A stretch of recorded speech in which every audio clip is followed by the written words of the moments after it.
YouTube. What I have here is some duels with my Infernity deck for the February format. The idea behind the deck is just to play a ton of combo pieces and open up with those resource intensive combos that the deck needs. So I'll give you an idea of how the deck works with these few duels. It doesn't differ greatly from the way Infernities usually play, and then I'll give you the deck profile at the end. The first duel here is against Burning Abyss. I can't make any synchro plays on the first turn, so I just go for the 2 Xyz monsters. Usually make Key Beetle and Dweller in this situation.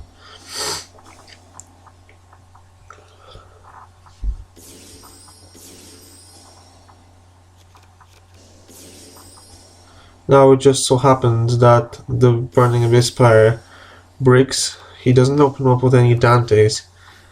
But even if he did, the Dweller would be a big hindrance to him. So the Dweller is actually pretty useful in the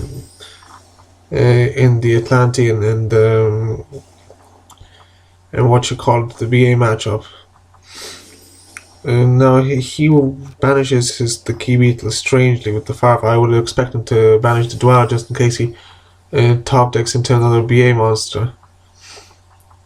But he just top decks into Notice, and I suppose he still had a chance, but it was a slim one, so he just rage quit actually. So that was the first duel. Next duel here is against Monarchs. I didn't open up great because the hand is so cloggy, so I just decided to set up for next turn and search out the launcher. I mean, I could have activated the Foolish that turn and send the Avenger or something, but it just didn't. It didn't even make a difference. I said it just in case, like I want to go for. He banished the Archfiend, and I want to go for Leviair instead, so I could double Necromancer. But again, usually with a hand of Launcher and Instant Fusion like this, I could do a lot. But with the Dominion, I'm just forced to search a break. I search another one by crashing the Archfiend in. And then I have to wait a turn, and waiting out is never good with this deck. Now, seeing him discard the Dominion with his Pandeity, I don't think it's likely that he has the other one in hand, but he just so happens to have the third one. He plays that immediately. He's out of Dominions now, but then he summons a Majesty's Fiend, and I just have no chance against that. I mean, this deck plays barely no outs against Majesty's Fiend, so it's game over here. Tributes that summons Aether, and I just scoop. And that's it for this duel. Now here I open the absolute nuts. Well, I just open 1 for 1, and that's an auto win for this deck.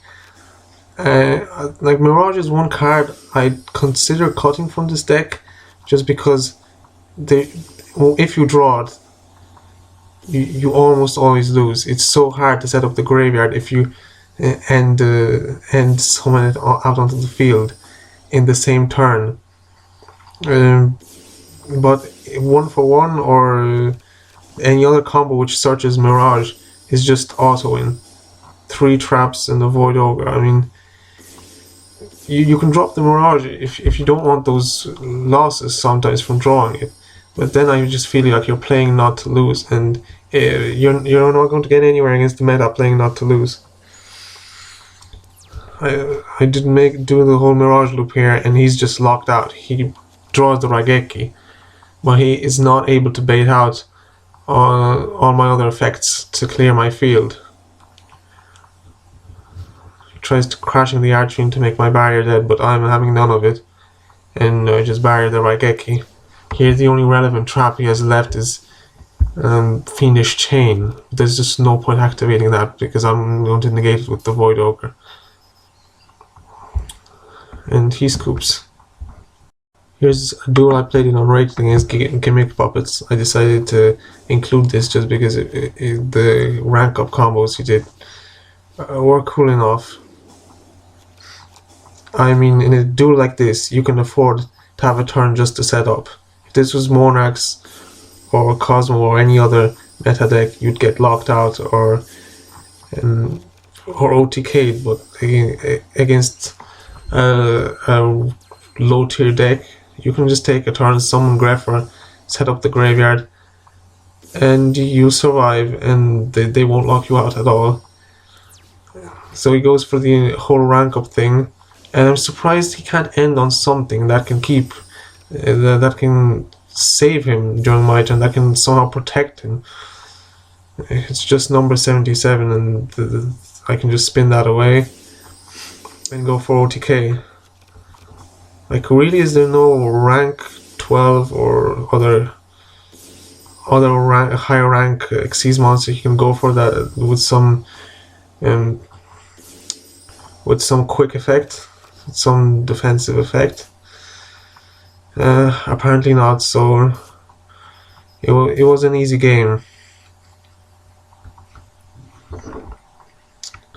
Here's the deck profile. As you see, I'm playing mostly combo pieces in the deck. I'm playing 3 Grepher, an Allure of Darkness, and 3 double summon, just so that to ensure that I can clear those monster heavy hands when I draw them. It still doesn't always work, but in this deck you don't have the luxury like in the pendulum builds of just summoning your whole hand and having all your effects live straight away. So I find those cards are very needed. And one card I would certainly drop from this deck is Vanity's Emptiness. I just find I always wish it was another card when I draw it. And then the Key Beetle Emptiness lock isn't as strong as before. Monarchs and Atlanteans both can out it with just their normal engine cards, and other decks can just stall out against lone Key Beetle. So Emptiness is only really useful if you have a combo, and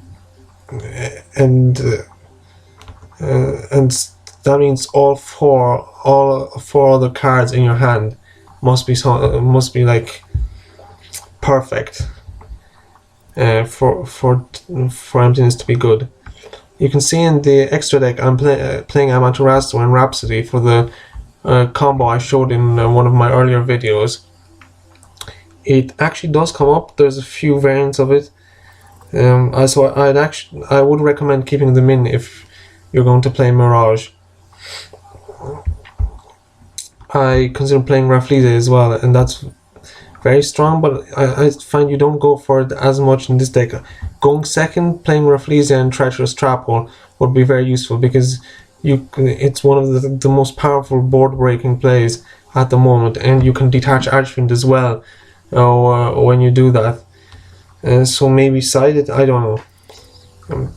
A powerful turn 2 play that this deck has at the moment is Trishula. That's what you really want to go for. Unfortunately, I didn't get to showcase that in any of the duels in this video. You want to summon the Armageddon Knight or Grepher, dump the Avenger, instant fusion it back, and Trishula to clear whatever your opponent has. And there's not much else to say on this deck really, so just post me any suggestions you might have about this deck. I don't think you can improve it much, this type of build much from here. I mean, there's other ways you can play the deck, like playing a lot of traps to just keep, like, summon monsters, keep them on board, and that way using what you already have on board to then go off turn 2, or you can play the Inferno build, but I don't like that. So that's it. Just post me your thoughts, and I'm out.